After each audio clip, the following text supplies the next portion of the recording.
Massive black holes ripping apart dying stars, pulsars spinning at extreme speeds, sending out powerful energy beams, bright nebulae bursting with newly formed stars, galaxies of all shapes, sizes, and colors. All of this exists within our universe, but it's not infinite. It has a boundary, a real wall, and beyond it, absolute nothingness. Right now, we're embarking on a journey to that wall. But first, let's start with something basic. Our universe is like an enormous nesting doll. Open one layer, and there's a smaller one inside. That's a galaxy. Within it is another, even smaller doll, our solar system. And the tiniest doll of all, our planet, Earth. Each of these layers has a boundary that we're about to cross. For that, we need a spaceship. And not just any spaceship, but a massive one capable of moving 100 times faster than the speed of light. You step inside, fire up the engines, and take off. At 62 miles above sea level, we reach our first boundary. That's 10 times higher than where commercial airplanes fly. This is the Kármán line, the invisible border between Earth's atmosphere and outer space. We keep flying, heading toward the very edge of our solar system. The hyperdrives activate as we pass Mars, Jupiter, Saturn, Uranus, and Neptune. We've now covered a distance of 100 astronomical units, 1 AU being the distance between Earth and the Sun. And here, we find the boundary of our solar system, the heliosphere. This is where the solar wind slows dramatically. First, it drops from 620,000 miles per hour down to the speed of sound. Beyond this lies the heliopause, where the wind almost completely dies out. As we continue, our ship encounters a bow wave, where interstellar winds collide with the solar system's boundary. Once we pass this region, we are in complete darkness, interstellar space. Here, two human-made objects have already made history, Voyager 1 and Voyager 2. Voyager 1 crossed into interstellar space in 2004, followed by Voyager 2 in 2004-2007. These probes revealed that the heliosphere isn't a perfect sphere around the Sun. Instead, its southern boundary is closer to the Sun than its northern boundary by 10 astronomical units. Traveling further, we approach a barrier around our solar system. 200,000 AUs away, we find it, a massive wall of rock known as the Oort cloud. Essentially, it's a ring of asteroids surrounding our solar system. Some scientists believe it's the origin of many comets and meteorites that occasionally strike Earth.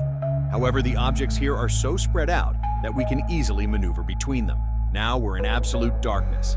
The Milky Way galaxy stretches roughly 106,000 light-years across.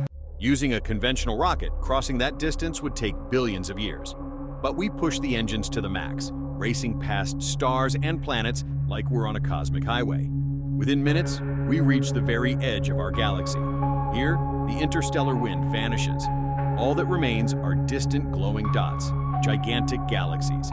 It's time to check the map and plot a route to the farthest reaches of the known universe. Our location? Near the Milky Way, inside a vast cluster of galaxies called the Laniakea supercluster. But even this immense structure is merely a tiny street in a vast cosmic city. Zooming out, we see other superclusters, like Hydrus and Taurus, each containing thousands of galaxies. Now, let's go further, way further.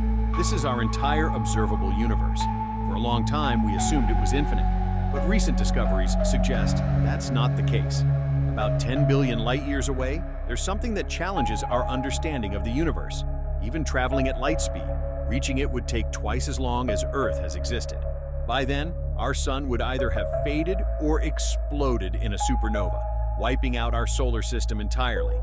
If you somehow survived the journey and returned, our galaxy would be gone, having merged with Andromeda long ago.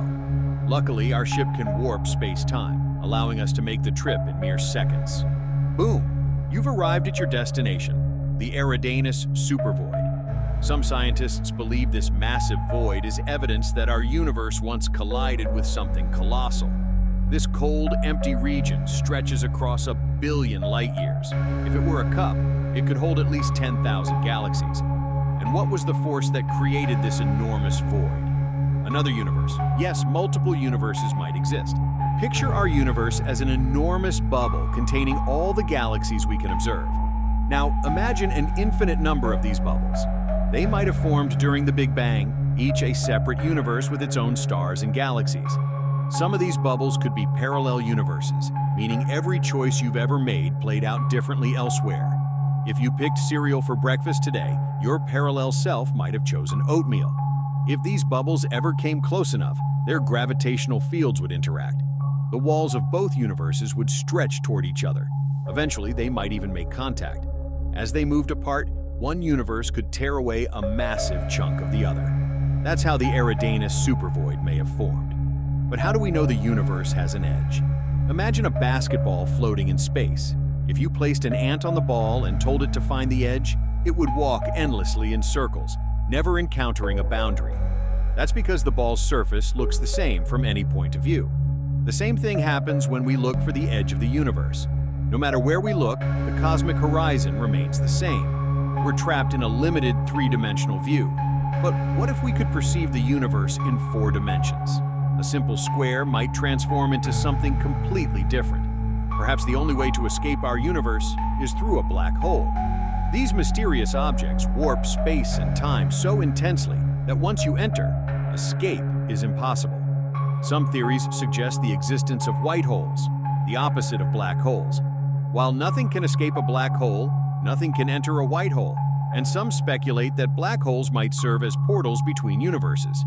In 2006, astronomers detected an unusual energy burst 1.6 billion light-years away. Unlike a supernova or a black hole merger, this event was something new. Some believe it was the birth of a white hole, but it was unstable, vanishing almost instantly. Curiously, this event resembled the Big Bang itself, so scientists named it the Little Bang. Could white holes be doorways to parallel universes? We don't know for sure. But one thing is certain. Our universe, vast as it may seem, has boundaries. Walls, supervoids, and cosmic scars hint at something beyond what we can currently see. And perhaps one day we'll find a way to break through.